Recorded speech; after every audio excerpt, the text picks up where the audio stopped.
And then I saw Habib, like I wasn't expecting it. We weren't talking about it. Did he surprise you, or did you expect him? He just popped up for a day at AKA, and then you have the little clip. We've seen it on Instagram, and everyone's like, "Oh, it's Habib."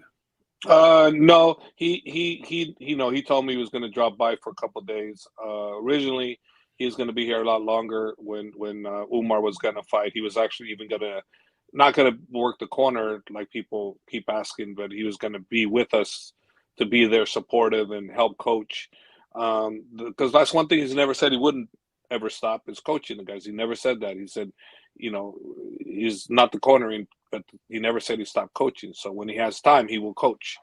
And he's done that. And he was here to visit for a few days, and it was a pleasure having him here because the energy level of this place just goes to another level when he comes here because he's such a great coach and such a great competitor that anybody he goes with, he smashes. And, people are always in disbelief. How did this happen to me? This normally never happens to me. Well, you never go with Habib.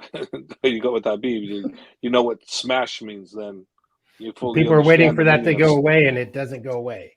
That's it not doesn't really. go away. Nah, he still trains all the time, so he's always in great grappling shape. He's not in fighting shape, but grappling shape. He's always in great grappling shape. Always. Well, it always looks like MMA media is trying to like delve into a shoehorn a story out of Habib's circumstance. Like, is he coming back? Is he coming back? I mean, they need him to come back because they need attention on whatever they're making stories on in their view. But we understand that he's retired. It's just funny. I mean, you still see that. Did people come up to you again and ask you, when's he coming back? Is he really going to do this? You know? Less and less people are asking because we keep shooting it down because he's never indicated one time he's going to ever come back to fight ever. That you can forget about. The coach never bring it up. So I still have him. He still coaches with me. He just may not be in the corner, but so what? I learned to deal with that too. You have to learn to deal with ups and downs in this sport because you can't rely on having this one person all the time. In the MMA world as a coach, you better learn to accept all the outcomes because if you don't, accept these outcomes, that you can't do anything about, you're going to be in a world of hurt. You're going to put you're going to put stress on yourself because of things you can't control.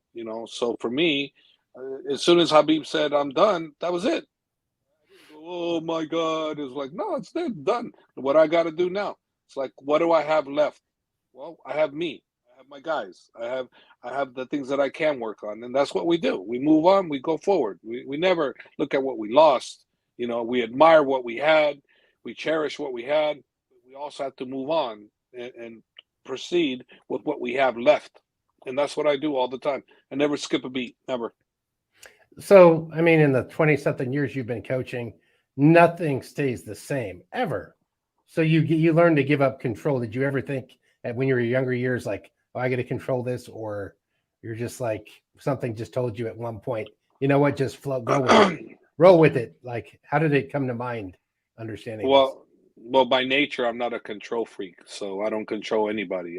By nature, it's very easy for me because I don't control anybody, never have. So I always allow the individual that I'm working with guidance and let them choose. Let them choose what they want. And I choose what I want. They choose what they want. We meet in the middle, and we're happy. If we don't meet in the middle, then we go our own separate ways. But I've never controlled anybody. I never will.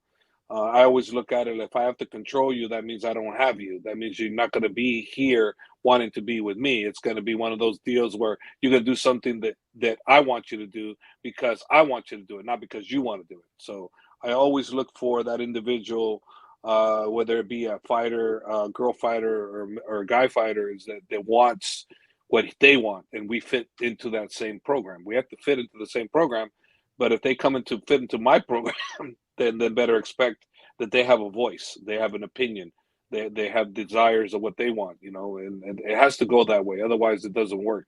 I will never want a fighter that listens to everything that I say or do because that means they don't have a voice, And I'll explain to you how which I just use Cain Velasquez. When I started training Cain, I used to tell him, look, listen, whatever I teach you, it may be right from my perspective, but if it's not right from your perspective and it's not something you're interested in, then let me know. Learn the technique. Let me know you don't like it, you don't want to use it.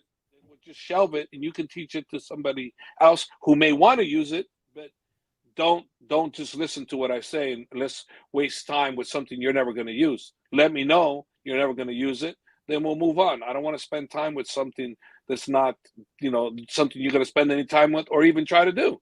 So he says, okay. So, Kane would tell me we'd be training, and he goes, no, I don't like that.